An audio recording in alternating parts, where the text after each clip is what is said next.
औद्योगिक क्षेत्र अंतर्गत हथियाटी के इस फुटबॉल मैदान में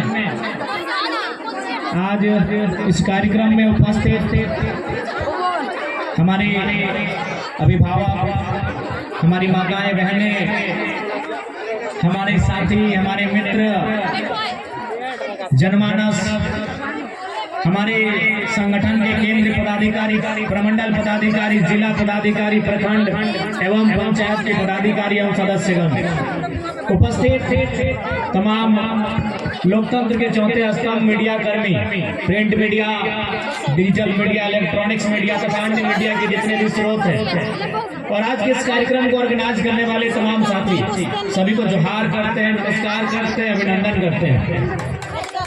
सबाई के जोहार जनाए, आशा रखे सबाई भालो अच्छे। आज झारखंड राज्य अलग किया गया 24 साल होने को है।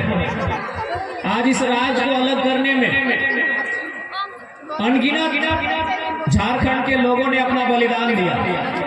चाहे आदिकाल में बिरसा मुंडा की बात करें, तिलका मांझी, पोटो और रघुनाथ महतो की बात करें, शेख बिहारी की बात करें, ये झारखंड राज्य को अलग करने में जयपाल सिंह मुंडा, विनोद बिहारी, शिबू सोरेन या निर्मल महतो, सुनील महतो की बात करें। जब से इतिहास को हम लोग जान रहे हैं, इतिहास को हम लोग पढ़ रहे हैं, इतिहास को हम लोग समझ रहे हैं, तब से लगातार हमारे लोगों की हत्याएं केवल इसलिए की गई ताकि लोग नहीं चाहते हैं कि झारखंड के भूभाग में रहने वाले लोगों को इनका अधिकार मिले। आज झारखंड जो हमारे राज्य का नाम है, जो हमारे राज्य नाम झारखंड, झारखंड और माने झारखंड मूल समस्या। झाड़ यानी जंगल, जंगल यानी जो दृश्य आप देख रहे हैं, एक तरफ सारंडा का जंगल, दूसरी ओर दलमा का पहाड़, कहीं पारसनाथ, कहीं झुमरा, कहीं लुगू बाबा का पहाड़, ये झारखंड की पहचान है। झाड़ यानी जंगल, झाड़ यानी पहाड़, ये झारखंड है।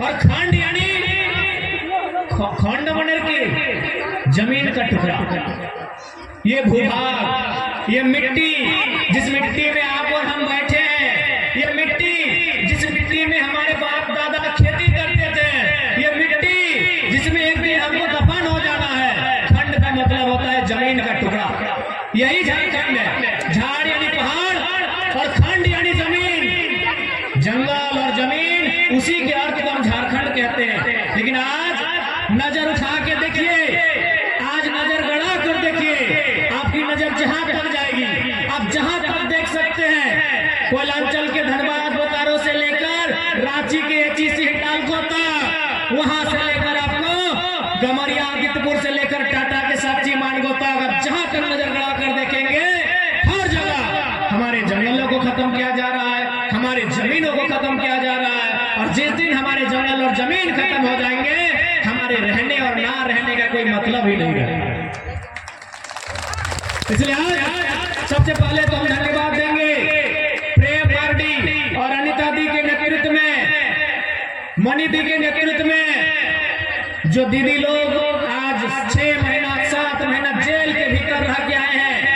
आज उनको हमने यही बात कहा, जब वे लोग हमारे पास आए तो हमने एक ही बात कहा कि आप जो करके आए बहुत छोटा है दीदी, अभी लंबी लड़ाई लड़नी है, अभी बहुत बड़ी बड़ी लड़ाई लड़नी है, तभी जाकर हम अपने पूर्वजों की धरोहर को बचा पाएंगे। ये लड़ाई बहुत छोटी है। आज जितने भी हमारे भाई, हमारी बहन जो 6 महीने 7 महीना जेल में रह के आई है, अभी हमारी लड़ाई बहुत लंबी है। आप इतनी सी छोटी लड़ाई में खुश मत हो जाइएगा, इतनी छोटी सी लड़ाई में जश्न मत मनाइएगा। हमारी लड़ाई बहुत लंबी है, हमारी लड़ाइयाँ बहुत बड़ी है, क्योंकि हम जिनसे लड़ रहे हैं वो आम लोग नहीं है, वो बहुत बड़े बड़े लोग हैं, उनके बड़ा बड़ा साम्राज्य है, उस साम्राज्य को हम चुनौती दे रहे हैं। हमारी लड़ाई बहुत लंबी है।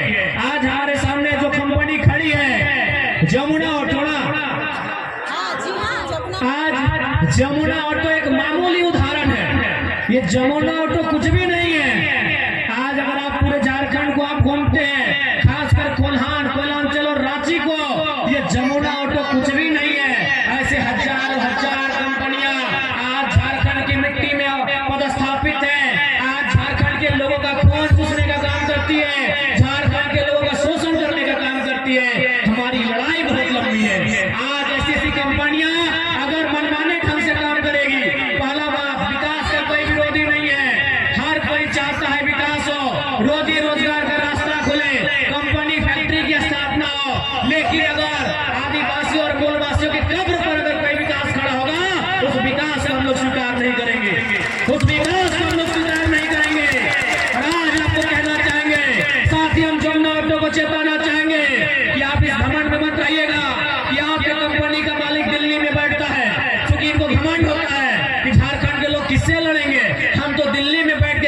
को देखते हैं। तो सुन लीजिए, जमुना ऑटो के जो भी पदाधिकारी हैं, जो भी प्रबंधन के मालिक हैं, आप अगर दिल्ली में बैठते हैं या बम्बई में बैठते हैं, गलत अगर आप करेंगे तो याद रखिएगा, इसी भारत की मिट्टी में एक बेटा पैदा हुआ था, उसका नाम उद्धम सिंह था।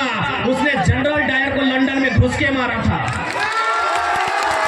आप याद रखिएगा, जमुना ऑटो के अगर प्रबंधन तक मेरी आवाज जा रही है, तो अगर आप इस घमंड में हैं कि आदिवासी मूलवासी आपका क्या बिगाड़ लेंगे, इनकी जिंदगी कीड़े मकोड़ों की तरह, अगर आप ऐसा सोचते हैं, आप ये भी सोचते हैं कि पुलिस को पैसा देके खरीद लेंगे, तो याद रखिएगा, इस भीड़ में अगर एक बेटा तैयार हुआ ना उद्धम सिंह बनने के लिए, तो आपको दिल्ली में घुसकर इंतकाम लेगा। इस बात को याद रखिएगा। और बिल्कुल आज मैं कोल्हान की धरती से इस बात को साफ साफ कहना चाहूंगा, आज बेशक ये गांधी का देश है, इस देश को लोग कहते हैं ये महात्मा गांधी का देश है, लेकिन महात्मा गांधी को कोई नहीं मानता है। खासकर ये कंपनी के लोग नहीं मानते हैं, ये IAS IPS लोग नहीं मानते हैं, ये मिनिस्टर लोग नहीं मानते हैं महात्मा गांधी को, क्योंकि महात्मा गांधी का एक ही कथन था कि resources are made for our need, not for our greed. यानी कि अगर कोई संसाधन है वो हम सबों के लिए है, एक व्यक्ति की जेब भरने के लिए नहीं है।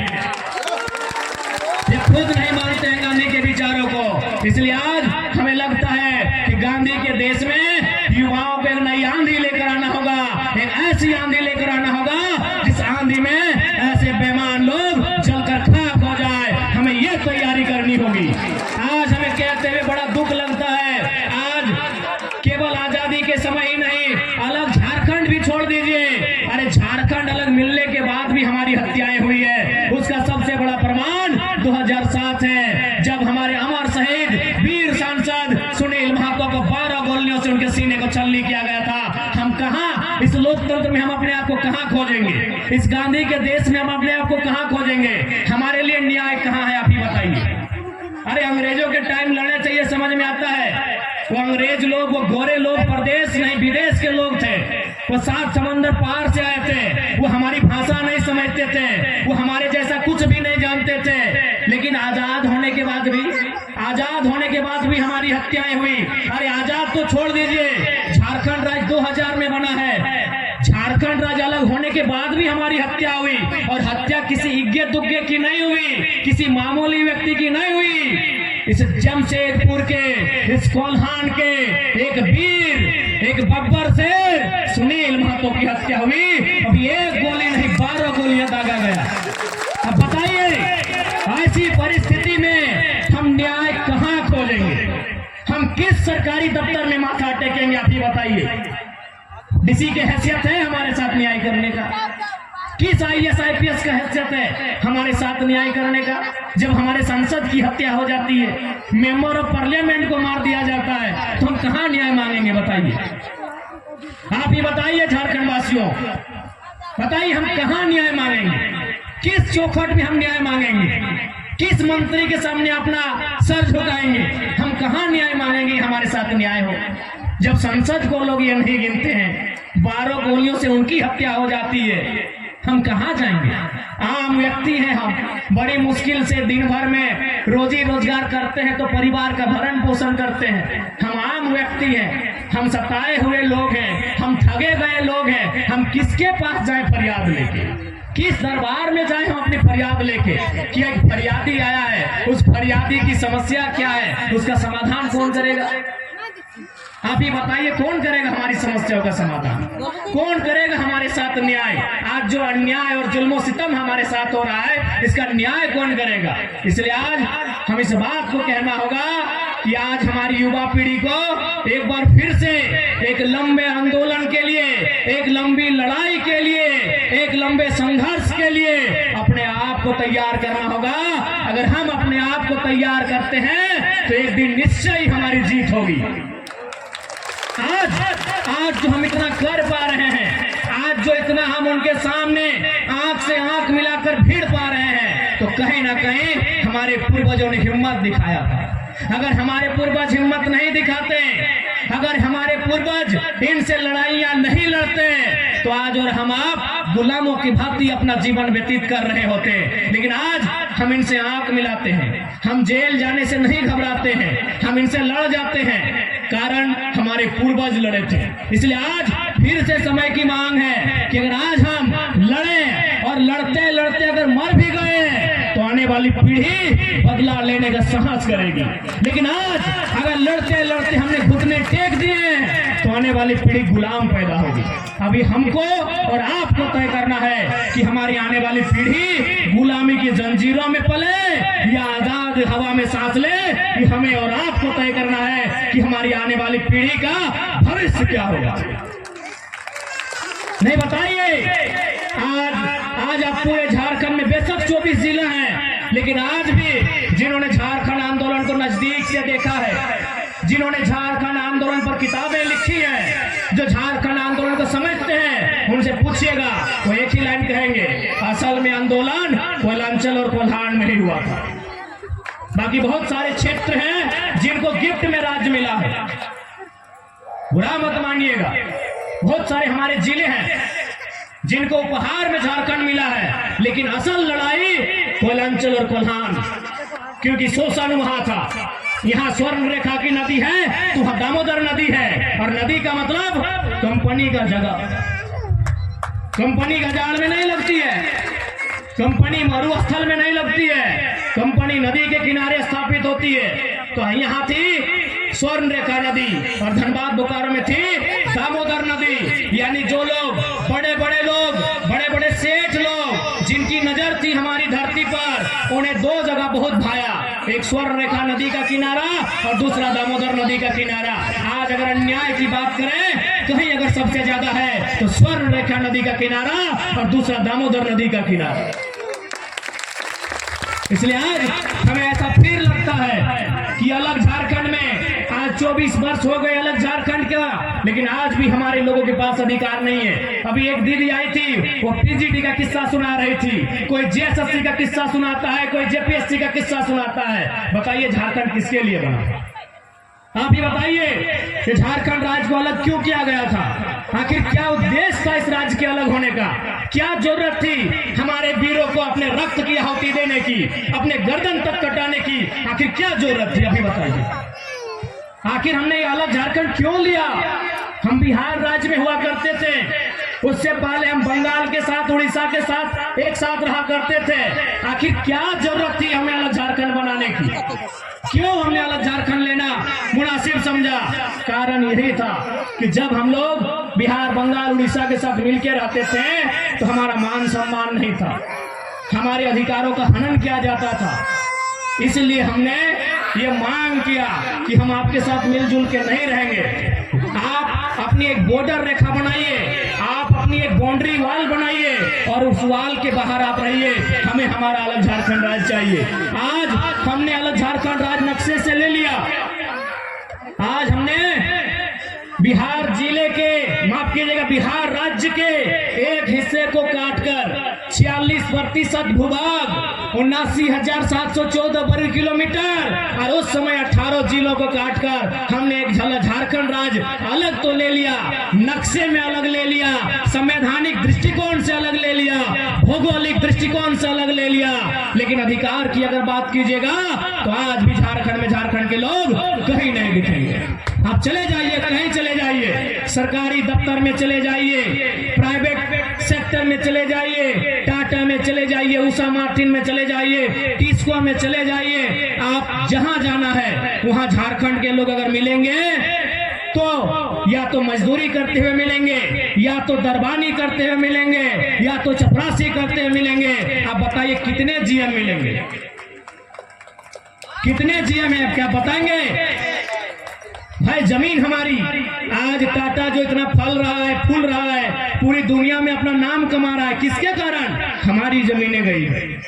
कितने लोग जीएम बन के गए हैं झारखंड के? क्या कोई आपके पास कोई डेटा है? अरे आपके पास तो छोड़िए, इस देश के प्रथम, माफ कीजिएगा, इस राज्य के प्रथम राज्यपाल प्रभात कुमार किसी कार्यक्रम में आए थे टाटा जमशेदपुर। उन्होंने भी प्रबंधन से एक ही सवाल किया था कि आज 100 साल होने वाला है टाटा का, आपने झारखंड के कितने लोगों को वीसी बनने का मौका दिया है? वीसी यानी वाइस चांसलर नहीं, वाइस चेयरमैन। यानी कितने लोग झारखंड के वाइस चेयरमैन बन पाए? ये मेरा सवाल नहीं था, ये सवाल इस राज्य के प्रथम रहनुमा, जैसे देश के प्रथम रहनुमा राष्ट्रपति होते हैं, उसी प्रकार राज्य का प्रथम नागरिक राज्यपाल होता है। ये सवाल इस राज्य के राज्यपाल का था कि आज तक 100 साल होने वाला है टाटा का, कितने झारखंड के लोग वीसी बने? एक रिपोर्ट हमें सौंपा जाए। एक लोग आज तक वीसी नहीं बन पाए। आज एक लोग हमारे वीसी नहीं बन पाए टाटा में। तो बताइए आपने कौन सा विकास किया? हाँ, आपने विकास किया। कैसा विकास? कि आपने एक ढोल बजाया। वो ढोल सुनने में बड़ा मधुर लगता है, बड़ा मिठास लगता है। उस ढोल की आवाज पूरी दुनिया सुनती है। सुनने वाले कहते हैं यार बड़ा सुंदर ढोल है, लेकिन ध्यान रखिएगा उस ढोल को बनने में चमड़ा का यूज होता है, वही चमड़ा झारखंडी का है। इसके बाहर आपने कुछ नहीं किया है, इसके बाहर आपने कुछ नहीं किया है। हाँ, आपका काम यूपी वालों को अच्छा लगेगा, एक बिस्सा जमीन नहीं गया है तो यूपी वाले आपकी तारीफ करेंगे जो यहाँ कमाई कर रहे हैं। आपका तारीफ बिहार वाले भी करेंगे, टाटा अच्छा है, एक बिस्सा जमीन नहीं गया है, एक आदमी का मर्डर नहीं हुआ है उनका, वो तारीफ करेंगे। आपका तारीफ उड़ीसा वाले और बंगाल वाले भी करेंगे, क्या कि इनका एक बिस्सा जमीन नहीं गया है। झारखंडियों से पूछिए टाटा कैसा है, वो एक ही लाइन कहेगा, बेशक उसने दुनिया में नाम कमाया और नोट भी छापा है, लेकिन हमारी लाशों के ढेर पे छापा। तो आज हम यही कहने आए हैं, आज हम यही कहने आए हैं, हिम्मत मत हारिएगा। हम मानते हैं कि हमारे साथ इतना अन्याय हुआ है जितना ब्रह्मांड में किसी के साथ नहीं हुआ है, जितना इस पूरी दुनिया में, पूरी सृष्टि में किसी के साथ नहीं हुआ है। अरे जितना रक्तपान चंगेज खान की तलवारों ने, सिकंदर की तलवारों ने, और उस समय के राजा महाराजा जो हुआ करते थे उनकी तलवारों ने जितना रक्तपान नहीं किया है, उतना रक्तपान झारखंडियों का इन पूंजीपतियों ने, इन कॉर्पोरेट जगत ने किया है। इतना हमारे साथ अन्याय हुआ है। तो बस दिल में हमारी एक ही, हम अपने दिल को एक ही तसल्ली देते हैं कि दुनिया को जीतने वाला सिकंदर 33 साल की उम्र में खाली लौट कर गया था। बुरा वक्त इन टाटा, टिस्को, उषा मार्टिन और ये की अमना ऑटो ने क्या है, इसका भी आएगा। हम उस इंतजार में बैठे हैं, हम उस इंतजार में बैठे हैं। आज जो IAS IPS हमसे आंख दिखा के बात कर रहे हैं, एक दिन उनकी वर्दी की गर्दी भी थमेगी। हम उस इंतजार में बैठे हैं। बिल्कुल हौसला देकर जाइएगा अपने आने वाली पीढ़ी से। यहाँ जीने के लिए कोई नहीं आया है, यहाँ कोई अमृत पान करके नहीं आया है। ये किताबों की बातें हैं, ये फिल्मी दुनिया की बातें हैं। रियल लाइफ में कोई अमृत पान करके नहीं आया है। बस अपने बच्चों को जरूर बताइएगा कि हमारे साथ अन्याय क्या हुआ है, हमारे साथ जुल्म क्या हुआ है, और उनसे जरूर कहिएगा हौसला रखना। इसी धरती में 1600 के आसपास ईस्ट इंडिया कंपनी आई थी। इसी धरती में, यानी भारत की इसी धरती में 1600 के आसपास ईस्ट इंडिया कंपनी का आगमन हुआ था। भले वो 300 साल, 350 साल बाद गई, वापस लौटी की नहीं लौटी। ठीक है, टाटा का भी 100 साल हुआ है। अगर ये अपने कार्य में बदलाव नहीं लाते हैं, अगर ये झारखंडियों के साथ अच्छा व्यवहार नहीं करते हैं, तो उम्मीद करते हैं ये 100 साल का जो टर्म पूरा किया है, 150 साल आते आते इनका भी वही हश्र होगा जो ईस्ट इंडिया कंपनी और अंग्रेजों का हुआ था। देखते हैं कि आज ये अन्याय करने वाले कितने ताकतवर हैं। अरे मानते हैं आज इनके पास पूरा सिस्टम इनकी जेब में है, लेकिन हमें विश्वास उस प्रकृति पे है, हमें विश्वास उस पे है जिसने दुनिया बनाया है। अगर सच में हमारे साथ अन्याय हुआ है तो जरूर किसी ना किसी बहाने इनसे हमारा इंसाफ लेगा, इनसे हमारे लिए न्याय मांगेगा, हमें पूरा विश्वास है। आज बड़ा दुख होता है, आज हमें इतना दुख होता है कि ये कंपनियां आज हमारी मिट्टी पे खड़ी है, आज ये कंपनी हमारे गांव पे खड़ी है, और आज हमारे लोगों का तिरस्कार किया जाता है, हमारे लोगों को फर्जी मुकदमे में जेल में भर दिया जाता है। आज बहुत दुख लगता है। उम्मीद करते हैं ये दुख के बादल एक दिन जरूर छटेंगे, हमारा समय जरूर आएगा। उस दिन के लिए हमें मेहनत करना होगा, हमें संघर्ष करना होगा, और हमें इंतजार भी करना होगा, इंतजार करना होगा उस दिन का। समय ताकतवर होता है, हम और आप ताकतवर नहीं होते हैं। हमारा समय आज बुरा है, हम मानते हैं। आज हम बदनसीब हैं, आज हमसे लाचार बेबस शायद दुनिया में कोई होगा कि आज हमारे गांव उजड़ गए, हमारे खेत खलिहान उजड़ गए, आज कंपनी का धुआं हमको मिला, उस धुएं से बीमारी हमको मिली, और आज नोट छापने का काम पूरे इंडिया के लोगों ने किया और बदले में आज भी हमारे लोग भूख से मर रहे हैं। तो जरूर हमारे साथ न्याय होगा, उसके लिए हमें पहल करनी होगी, उसके लिए हमें एकजुट होना होगा, उसके लिए हमें संगठित होना होगा, उसके लिए हमें अपनी लड़ाई लड़नी होगी। और लड़ाई तब तक लड़ेंगे जब तक हमारे लिए एक नया सवेरा नहीं आएगा, तब तक हम ये लड़ाई लड़ेंगे। इस बात के लिए कोल्हान वासियों को तैयार रहना होगा। क्या आप तैयार हैं? क्या आप तैयार हैं? लड़ाई लंबी होगी, क्योंकि इन्होंने निर्मल महतो जैसे बब्बर शेर के सीने में गोली दागने से परहेज नहीं किया था। निर्मल महतो यानी झारखंड का सबसे बड़ा लीडर, उस समय का बड़ा लीडर, यानी सबसे बड़ी पार्टी उस समय की झारखंड मुक्ति मोर्चा। आज भी सबसे बड़ी पार्टी झारखंड मुक्ति मोर्चा झारखंड की, और उस पार्टी का सेंट्रल प्रेसिडेंट, उस पार्टी का केंद्रीय अध्यक्ष कौन? निर्मल महतो। उस शख्स को मारने में इन्होंने देर नहीं किया। तो हमारी और आपकी विसात क्या? इसलिए लंबी लड़ाई है, ये संघर्ष लंबा है। आज हमें एकजुटता का परिचय देना होगा, आज हमें मजबूती के साथ लड़ना होगा। और यकीन मानिए, अगर आज हम लड़ेंगे ना, तो कम से कम आने वाली पीढ़ी के पास कुछ तो बचेगा। आज अगर हम नहीं लड़े तो आज जिस प्रकार इन्होंने हमारे घरों को घेर लिया है, जैसे इनके बाप का है, आज जैसे ये बाउंड्री वॉल करके बैठे हैं, जैसे इनके बाप का है, इनके बाप ने पहाड़ को काटा है, इनके बाप ने खेत बनाया है, बस समय इनका है, इनकी जेब में पैसा है। और जितने अधिकारी पदाधिकारी सब केवल शपथ लेते हैं संविधान का, लेकिन सब पैसे के लिए काम करते हैं। जिस दिन हमारा दौर आएगा, जरूर ये बाउंड्री वॉल भी टूटेगा, और ये जो अन्याय करने वाले लोग हैं उनका हौसला भी टूटेगा, उनका हौसला भी टूटेगा। इसलिए आज हमें हिम्मत नहीं हारनी है। अपने हिम्मत को हौसला दीजिएगा, अपने अंदर के गुस्से को एक पात्र में, एक सांचे में ढाल कर रखिएगा। हमें आशा है हम जरूर ये पीढ़ी, आज की 21वीं सदी के झारखंड के युवा झारखंड के लिए एक नया सवेरा लेकर आएंगे, हमें पूरा आशा है। और आप सभी से कहना चाहेंगे साथ ही साथ कि हमारी लड़ाई आंदोलन के माध्यम से भी होगी, और हमारी एक लड़ाई सदन में जाने के लिए भी होगी। हालांकि हम लोग लोकसभा का चुनाव हार गए, कोई बात नहीं, लेकिन हमने एक बात कहा था कि याद रखना गालिब, अगर आप जीत भी गए और हम हार भी गए, तो हमारे हार के चर्चे आपके जीत से ज्यादा होंगे। और वो हुआ, जो जीते हैं वो मुंह लटका के बैठे हैं कि मंत्री पद कहे नहीं मिला। जो लोग जीत के गए हैं दिल्ली, वो मुंह लटका के बैठे हैं कि मंत्री पद कहे नहीं मिला। और हम हार के जेएनयू में बैठ रहे हैं, हम हार के इंडियन स्कूल ऑफ डेमोक्रेसी में बैठ रहे हैं, हम हार के दिल्ली की एग्रीकल्चर यूनिवर्सिटी में बैठ रहे हैं। ये हमारे चर्चे हैं। ये हमने पहले ही कहा था, इसलिए कोई बात नहीं। लोकसभा का चुनाव हारे हैं, हौसला नहीं हारे हैं। हम लोग लड़ने के लिए आए हैं, हम लोग झारखंड की जनमानस की हिम्मत बनने आए हैं। हम लोग कभी समझौता नहीं करेंगे। अगर समझौता करना रहता तो आज आपके विद्युत दादा के साथ साथ और जुबा मांझी दीदी के साथ साथ हम भी संसद भवन में शपथ ले रहे होते, लेकिन शर्त क्या होता कि उनकी दलाली करनी होती, जो हमें नहीं आता। हमें दोनों पार्टियों ने, यानी जिस पार्टी से विद्युत दादा जीत के सांसद बने और जिस पार्टी से जोबा मांझी दीदी जीत के सांसद बनी, दोनों पार्टियों ने हम ऑफर किया था कि आप सीट चयन कीजिए।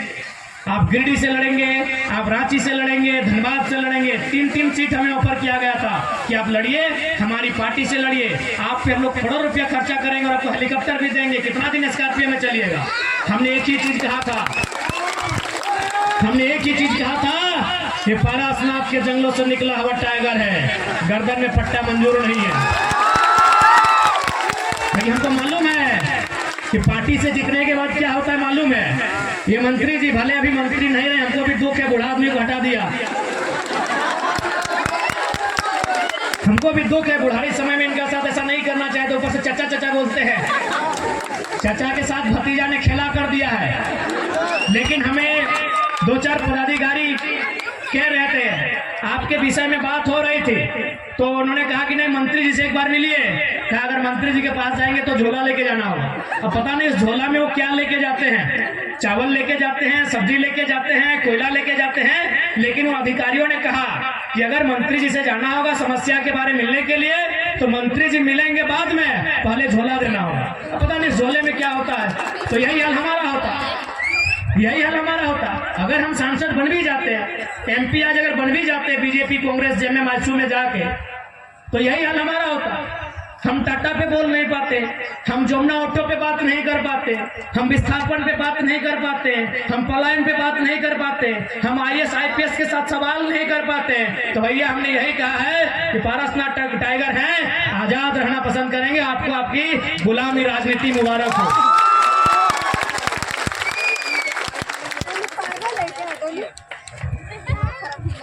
इसलिए आप निश्चिंत रहिए। आपने जो भरोसा इस बेटे पर दिखाया है, ये बेटा आपकी 12 गोलियां खाने का गम फिर से करेगा, इतिहास फिर से दोहराया जाएगा, लेकिन आपके अधिकारों के साथ कोई समझौता नहीं करेगा। इस पूरे झारखंड के पूरे 32 गांव में जहां जहां हमारी जरूरत पड़ेगी, अगर हम समय रहेगा जरूर कदम रखेंगे, जरूर उस आंदोलन का हिस्सा बनेंगे। कि आज आपको हम कह के जाते हैं, भले हमें धनबाद से आने में जमशेदपुर सरायकेला दूर लगेगा, समय लगेगा, लेकिन हम जरूर आएंगे। इस बात को आपको कह के जाते हैं। आप विश्वास रखिएगा, आपके विश्वास के साथ कोई सौदा नहीं होगा, आपके विश्वास के साथ कोई समझौता नहीं होगा। बड़ी आस के साथ आपने उम्मीद जगाई है, बड़ी उम्मीद में आपने आस जगाई है, आज उसके साथ हम लोग कोई समझौता नहीं करेंगे। अरे ज्यादा क्या होगा, मौत नसीब होगी ना, मौत किसको नसीब नहीं होगी। कौन यहाँ अमृत पान करके आया है, मरने के लिए हर कोई आया है, लेकिन हम झारखंड को मुक्ति दिलाने के लिए हम लोग आए हैं। झारखंड की जनमानस उनकी जो समस्या है उन पर बात करने के लिए आए हैं, उन पर समाधान करने के लिए आए हैं, और ये तो हम लोग करके जाएंगे।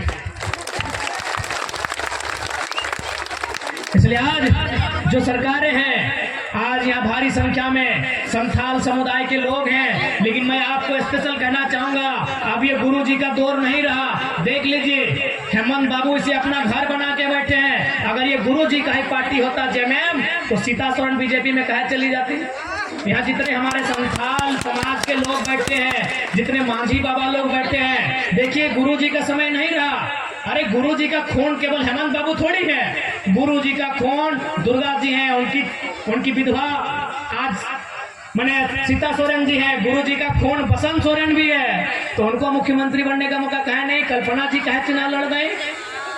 ये हेमंत बाबू का सरकार चल रहा है भैया, ये जेएमएम का सरकार नहीं चल रहा है। अभी संथाल समाज को भी निर्णय लेना है कि आप झारखंड में मोटा मोटी अगर 1 करोड़ आदिवासियों की बात करें तो हमें लगता है 18-20% संथाल आते हैं, यानी मैक्सिमम आबादी आपकी है, पहली आबादी आपकी है। तो पूरा संथाल समाज का विकास चाहिए या केवल हेमंत बाबू के परिवार का विकास चाहिए, ये आपको तय करना है, ये आपको तय करना है। मेरे जितने भी मांझी हड़ाम चाहे लोग हैं, हमारी जितनी भी दीदी लोग जो संथाल समुदाय से आती है, कि ये वो दौर नहीं रहा। नो डाउट गुरु जी के लिए आपका आदर हमेशा जिंदा रहे, हम भी चाहते हैं, लेकिन ये गुरु जी का भी दौर नहीं रहा, ये शुद्ध रूप से हेमंत दादा का दौर है। ये तो गनीमत है कि उनका बेटा बेटी लोग बड़ा नहीं हुआ है, नहीं तो 2-4 को सीट उन लोग भी चुनाव लड़ता। आप लोग ताली बजाते रहते हैं और जिंदाबाद मुर्दाबाद करते रहते। अगर सच में वो अगर आदिवासी हितैषी हैं तो भैया बसंत सोरेन के जगह बुधू सोरेन को चुनाव कहे नहीं लड़ाए, कल्पना सोरेन के जगह कविता मुर्मू को कहे नहीं चुनाव लड़ा दी। अनिता दी हमारी कम है क्या? कम है क्या बताइए? तो ये कौन सा आप चाहते हैं आदिवासी का भला हो? आप केवल अपने परिवार का भला चाहते हो। अरे आप इतना अपना परिवार का भला चाहते हैं कि बूढ़ा चचा को 3 महीना नहीं रहने दिए, 3 महीना रहने देते। बूढ़ा आदमी बेचारा गुरु जी का दोस्त है, जैसने था बूढ़ा आदमी 3 महीना और रहने देते। तो ये अब आप डिसाइड कीजिए कि आप एक व्यक्ति ही आपका समाज है या आपका समाज लाखों करोड़ों में है, ये आपको डिसाइड करना है। आज अगर आदिवासियत की बात आती है तो सबसे पहले सीएनटी की भी बात होनी चाहिए। तो सबसे पहले बताइए, माननीय मुख्यमंत्री हेमंत सोरेन सीएनटी की बात किस मुंह से करेंगे? सीएनटी का क्या मतलब होता है, थोड़ा हमको बताइए। सीएनटी का मतलब होता है कि आदिवासी का जमीन आदिवासी ही खरीदेगा उसी थाना में, कुर्मी का जमीन कुर्मी ही खरीदेगा उसी जिला में, हरिजन का जमीन हरिजन ही खरीदेगा उसी जिला में, और आदिवासी का जमीन एक आदिवासी ही खरीदेगा उसी थाना में। हेमंत दादा लगता है 24 जिला में जमीन खरीदे हैं, जो खुद नियम की पालन किए हैं। ये नियम है कि नहीं बताइए? यही नियम है ना सीएनटी का। जो खुद नियम का पालन नहीं किए हैं, उनका घर कहाँ है मालूम है? उनका घर है रामगढ़ जिला का गोला प्रखंड का नेमरा में। उनका जमीन कहाँ है? बोकारो में। उनका जमीन कहाँ है? धनबाद में। उनका जमीन कहाँ है? जामताड़ा में। उनका जमीन कहाँ है? दुमका में। उनका जमीन कहाँ है? रांची में। बताइए कैसे कैसे वो आपकी बात करेंगे? मैं आपको एक छोटी सी कहानी सुनाता हूँ। बचपन में आप एक कहानी पढ़े होंगे कि एक बूढ़ी महिला अपने बीमार बेटे को लेकर एक वैद्य के पास गई थी। वैद्य यानी डॉक्टर मान लेते हैं। एक डॉक्टर के पास गई थी कि डॉक्टर साहब मेरे बेटे का इलाज कीजिए। तो डॉक्टर ने कहा आप 2 दिन बाद आइए तभी इसका इलाज करेंगे।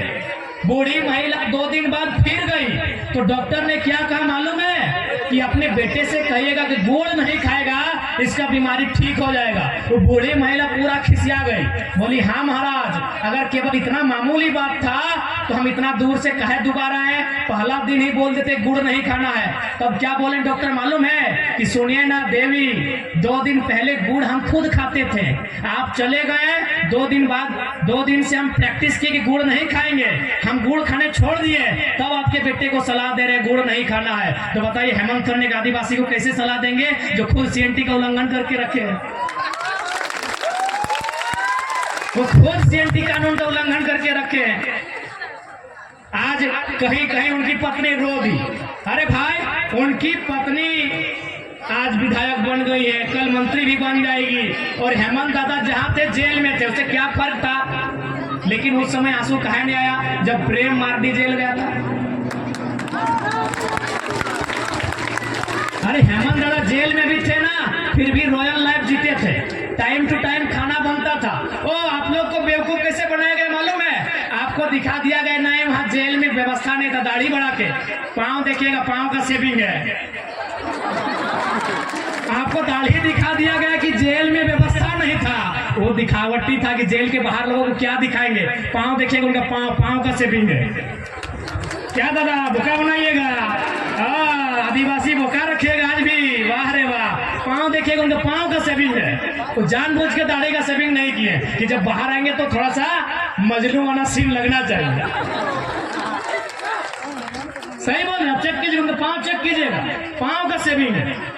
अगर ठीक है, हमको सहानुभूति है, ऐसा बात नहीं कि हेमंत दा के हम विरोधी हैं, उनकी राजनीतिक विरोधी हैं, उनके विचारों के विरोधी हैं, चलिए झारखंड के हैं। लेकिन भैया आप अगर जेल में थे भी तो कोई फर्क नहीं था, आपके घर में कहीं राशन नहीं घटा था, ना आपके बच्चे का ट्यूशन फी कम हुआ था। लेकिन पूछिए प्रेम मार्डी का घर जाके, पूछिए जो दीदी लोग जेल में थी उनका बच्चा का राशन घटा था।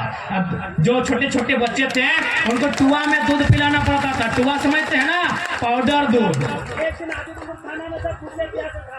तो आप अगर जेल में थे तो कोई पहाड़ नहीं टूटा था आपके परिवार पे। लेकिन झारखंड के लोग टीवी में जो आंसू दिखता है उसको देखते हैं, बड़ा बड़ा नेता लोग जो आंसू बहाता है उसको देखते हैं। अब हम उम्मीद करते हैं झारखंड के लोग प्रेम मार्डी और उनके साथ जो बहन लोग जेल में रह के आई है उनके आंसुओं को भी देखेगी और 2024 के विधानसभा में पाई पाई का हिसाब लेगी।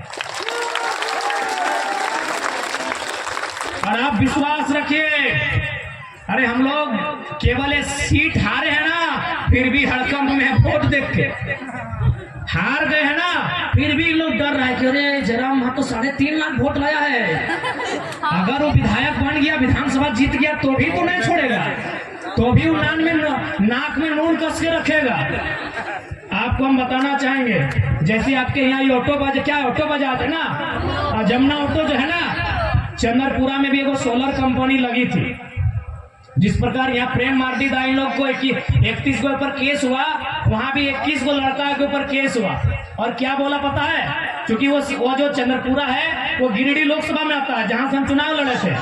जनरल मैनेजर खुद बोला कि देखिए 4 तारीख का इंतजार कीजिए, केस कर दिए हैं ठीक बात है, लेकिन अभी केस को आगे मत बढ़ाइए। अगर जयराम महतो चुनाव जीत गया, अगर वो गिरिडीह लोकसभा से एमपी बन गया तो केस वापस कर लीजिएगा, नहीं तो बवाल कर देगा। जैसे ही हम चुनाव हार गए, 4 तारीख को जैसे ही हम वोट हार गए, 5 तारीख को लोग केस टेनू घाट, जो वहां का कोर्ट है टेनू घाट, वहां ट्रांसफर कर दिया। ये डर था इन लोग को, और ये डर बरकरार रहेगा, ये डर बरकरार रहेगा, क्योंकि किसी के दफ्तर में तलवार चाटने वाला नहीं, पारासनाथ से दलमा तक छलांग लगाने वाला टाइप